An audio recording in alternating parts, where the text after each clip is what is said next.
สบายดีสบายดีสบายดีเอฟซีและกับพี่น้องปองไปเพื่อสุขสุขคนจะเด้อสำหรับมื้อนี้เดินทางมาพี่เด้อแถวดอนเซ็งขางวัดได้จะเป็นห้างเฟอที่ว่าบ่มีป้ายบ่มีสื่อแต่ว่ามานั่งเลยคมเย็นมื้อนี้มากินเฟอน้ำตกซีนเต็มสูบเลยเลยครับมีผักเลยจะได้ผักของเพิ่นก่อนอื่นขอปรุงก่อนใส่มะนาวใส่2เปลี่ยนเลยใส่อีกทีไทยเอาไปปรุงเพิ่มมัน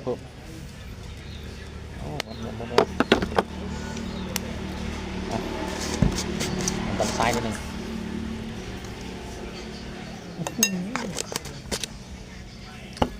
และที่สำคัญไปกว่านั้นนี่กะปิเด้อแล้วก็หมกเพชร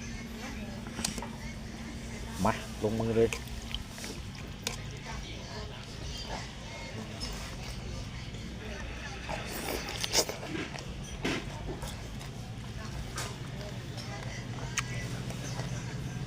ที่มันต้องกินไปที่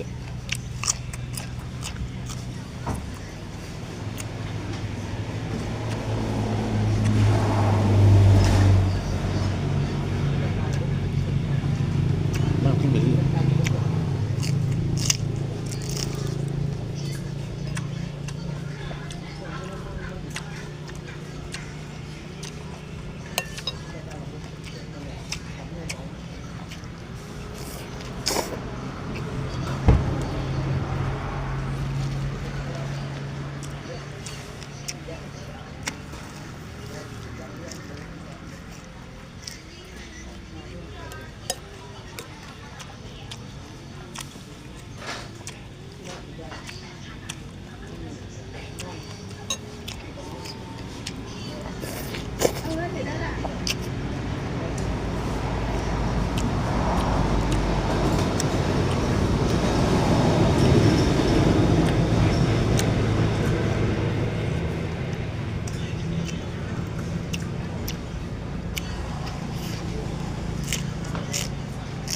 เออเผ็ดบอก